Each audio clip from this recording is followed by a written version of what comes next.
करते हैं भगवद गीता का 8वां अध्याय अक्षर ब्रह्म योग। न प्रश्नों की कोई कमी है और ना ही उत्तरों की। जहां प्रश्न खत्म होते हैं वहां ज्ञान पूरा हो जाता है। कृष्ण ब्रह्म, कर्म और आध्यात्म यानी कि स्पिरिचुअलिटी की बात कर रहे हैं, जो अर्जुन समझ नहीं पा रहे। कैसे समझेंगे? इन्हीं बातों को समझाने में योगी सालों साल, कितने ही जन्म लगा देते हैं दोस्तों। और बात सिर्फ समझने की नहीं है, इन सबको क्रिया में भी लाना जरूरी है। इस ज्ञान को इंप्लीमेंट भी तो करना होगा, लेकिन वो बाद में। सबसे पहले जो अर्जुन समझना चाहते हैं वो जानते हैं।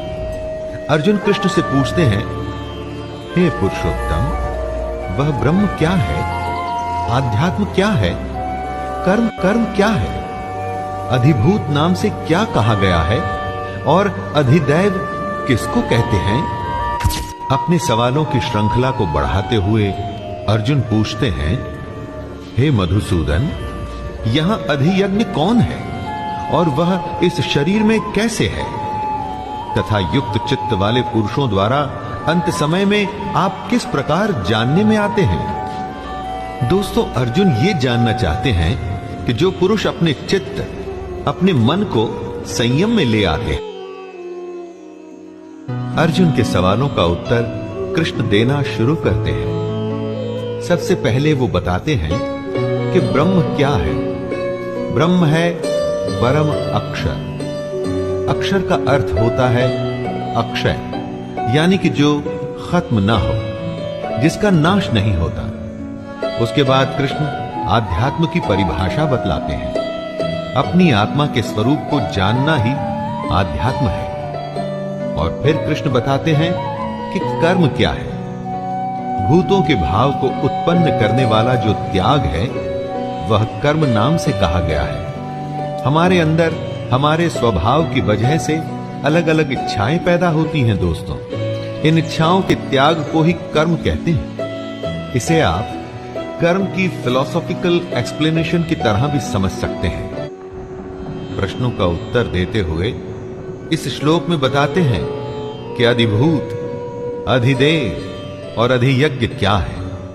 वो सारे पदार्थ जो खत्म हो जाते हैं, नष्ट हो जाते हैं, उन्हें अधिभूत कहा जाता है। यानी कि सारी दुनिया ही अधिभूत है। और जो अक्षर होता है, जिसका कभी नाश नहीं होता, वो अधिदैव है।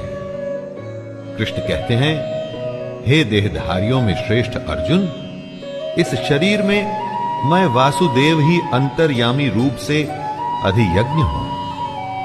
दोस्तों, हमारे अंदर जो महापुरुष छुपा बैठा है, लेकिन अज्ञान की वजह से हम जिसे नहीं जानते, वो महापुरुष यानी कि कृष्ण ही यज्ञों का अधिष्ठाता है।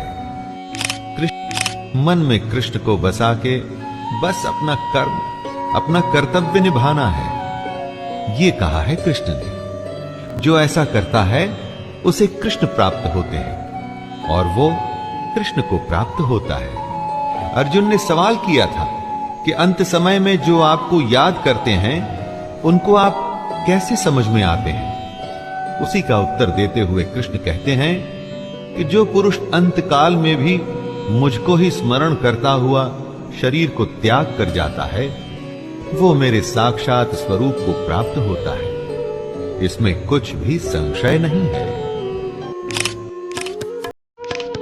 हमेशा कृष्ण को अपने मन में रखकर बस निरंतर अपने कर्म में जब आप लगे रहते हैं, तो सिर्फ ये जन्म ही नहीं, आने वाले कई जन्मों को आप सुधार रहे होते हैं। कई लोगों को आपने कहते हुए सुना होगा कि ये तो इसके पिछले जन्म के कर्मों का नतीजा है। इसी बात को समझाते हुए कृष्ण सलाह देते हैं, हे अर्जुन, तो सब समय में निरंतर मेरा स्मरण कर और युद्ध भी कर। इस तरह अगर अर्जुन हमेशा अपने मन और बुद्धि में कृष्ण को रखेगा, तो एक दिन वो निसंदेह कृष्ण को ही प्राप्त होगा। हमेशा कृष्ण को अपने मन में रख।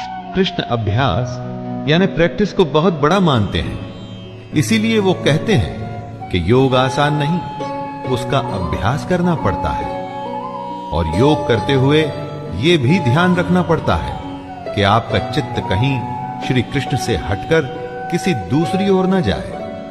काम, क्रोध की तरह के भाव अगर आपके मन में आए तो आपका योग वहीं उसी समय खत्म हो जाएगा।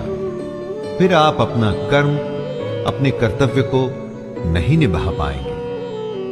चित्त को जो संयमित करने में समर्थ हो जाता है, सक्षम हो जाता है, उसी को कृष्ण प्राप्त होते हैं, उसी को भगवान मिलते हैं, उसी की तपस्या पूरी होती है। कृष्ण